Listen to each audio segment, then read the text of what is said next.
Aujourd'hui, je voudrais parler de quelque chose qui est l'output, l'input et l'outcome. Un produit, qu'est-ce qu'un produit?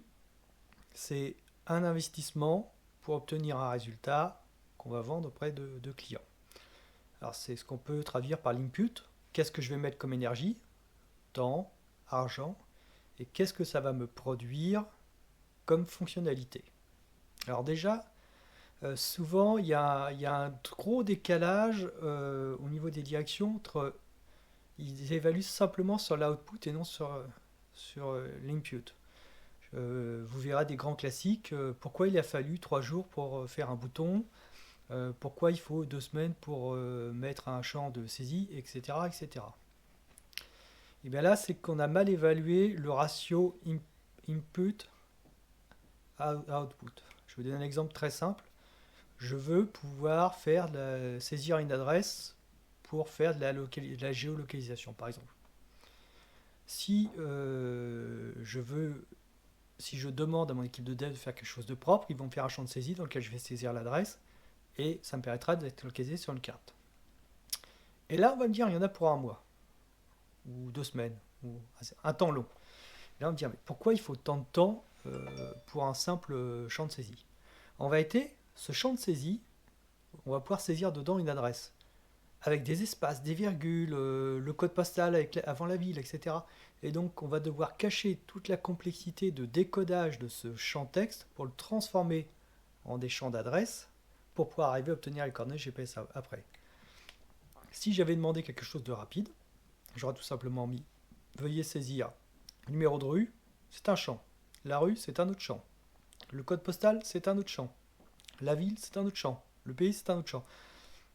Eh bien, sur un desktop et encore pire sur un téléphone, c'est beaucoup moins sexy pour un utilisateur. Donc on voit bien la notion d'investissement et de résultat d'investissement, input, output, est souvent mal compris par les directions parce qu'ils ne connaissent rien au logiciel. Ils jugent simplement sur ce qu'ils vont voir, un écran, un bouton, une zone de saisie, 3 écrans qui s'enchaînent, mais pas sur toute la complexité qu'il y a derrière. Ça, c'est la première chose. Et souvent, moi, quand on me posait ce genre de questions, je rappelais quand même que Google, c'est juste un champ texte, un bouton, et une liste de résultats, et que derrière, il y a 300-400 ingénieurs à plein temps. Voilà. Donc, c'est pas comme ça qu'il faut juger. Il y a toute une éducation à faire par rapport à ça. Un autre élément qui est aussi là mal évalué par les décideurs, c'est de tout baser sur l'output. C'est d'évaluer qu'est-ce que l'on a sorti comme fonctionnalité et penser que c'est comme ça qu'on va évaluer la réussite d'un produit.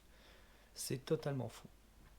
Alors l'output, c'est qu'est-ce qu'on va sortir. Par exemple, je mets 10 ingénieurs pendant 3 semaines et je sors un système qui va te saisir des adresses et le géolocaliser. Ouais, mais ce qui intéresse au client, c'est pas d'avoir des adresses géolocalisées, c'est de répondre à un problème. Et l'outcome, pardon, à l'opposé de l'output, c'est quelle est la valeur que ça va apporter au client. Il peut y avoir un gros décalage entre une production importante et la valeur que ça va apporter au client. Je vais donner un exemple très simple que j'ai vécu il y a 10 ans, je crois, peut-être 15 ans, on va dire 10 ans. Vous voyez les scanettes qu'on a dans les grandes surfaces maintenant où on peut scanner ses courses. Voilà, c'est ce qu'on appelle le self-scanning. À l'époque, je travaillais sur une société qui faisait du marketing opérationnel et qui était spécialisée dans les promotions qui s'affichaient sur ce type de device. Donc on était très en avance à l'époque, parce qu'il y a encore très peu de ces systèmes en France. Et on a passé 2 mois, une personne pendant 2 mois, à faire tout un éditeur WYSIWYG, mode web, pour pouvoir créer des promotions. Un peu ce que vous verriez sur des outils comme, je ne me rappelle plus le nom, ça va me revenir. Canva par exemple, voilà, des choses comme ça. Une espèce de Canva mais il y a 10 ans. Alors donc, 2 mois hommes, on va dire, possibilité de créer des écrans animés de promotion, des choses qui clignotent, ajouter des images, du texte, envoyer vers un lien, enfin tout ça. Donc, beaucoup d'investissement, beaucoup d'input, beaucoup d'output, une grosse sortie, une grosse features. On présente ça à nos clients de la grande distribution, et qu'est-ce qu'on nous retorque? Oui, mais moi je prends une affiche jaune A3, je prends un coup de marqueur, et j'ai mes promotions sur les melons, moins 50%, et j'ai fini. Et ils n'avaient pas tort. Parce que qu'est-ce qu'ils attendent eux? C'est juste de pouvoir dialoguer avec leurs utilisateurs pour dire qu'il y a une promotion. Eh bien, une grosse affiche jaune fluo, comme vous le voyez encore dans les grandes distribs, ça suffit tout simplement de faire le job. Donc là, nous, on a pensé en termes de fonctionnalité, on a fait un truc qui fait très bien la création de promotion, mais on n'a pas pensé en termes de ce qu'attendait le résultat attendu par notre client. Le résultat attendu par notre client, c'est tout simplement de pouvoir dialoguer rapidement, facilement avec les utilisateurs à propos d'une promo. Eh bien, simple feuille A3 jaune avec écrit en rouge grosse promo, ça suffit amplement. Donc on a pensé output, la sortie de fonctionnalité, et non à outcome, la sortie de valeur par rapport la valeur perçue par rapport à un client.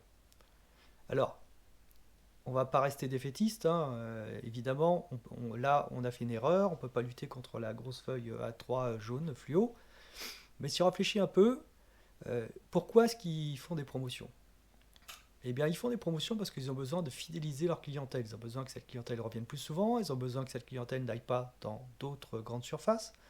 Donc, il y a besoin d'augmenter le taux de rétention, de conserver l'utilisateur, d'avoir de nouveaux utilisateurs.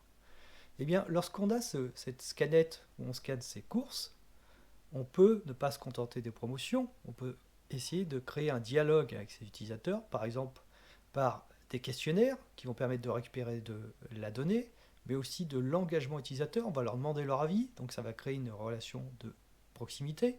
On va pouvoir faire des jeux concours. On sait que les jeux concours, c'est quelque chose qui marche très bien. Il n'y a qu'à voir sur Instagram, par exemple, toutes les blogueuses influentes font des jeux concours pour augmenter justement le nombre d'utilisateurs.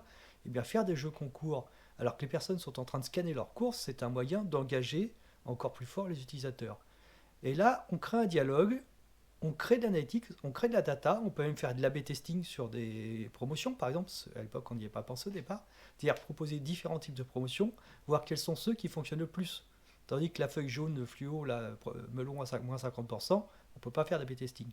Donc, il ne faut pas être défaitiste, il faut se dire quelle valeur je peux apporter à mes clients, réfléchir, qu'est-ce que je peux faire de mieux que cette feuille jaune, eh bien, je peux créer de la proximité, de l'engagement, je peux récupérer énormément de données pour mieux connaître mes utilisateurs et donc leur vendre plus, les rendre plus fidèles.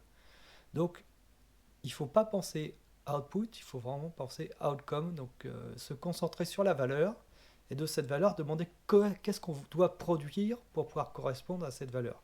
Et non se dire, je vais faire des features, combien ça me coûte, et les features, ça va créer de la valeur derrière. Non, pensons valeur et pensons outcome.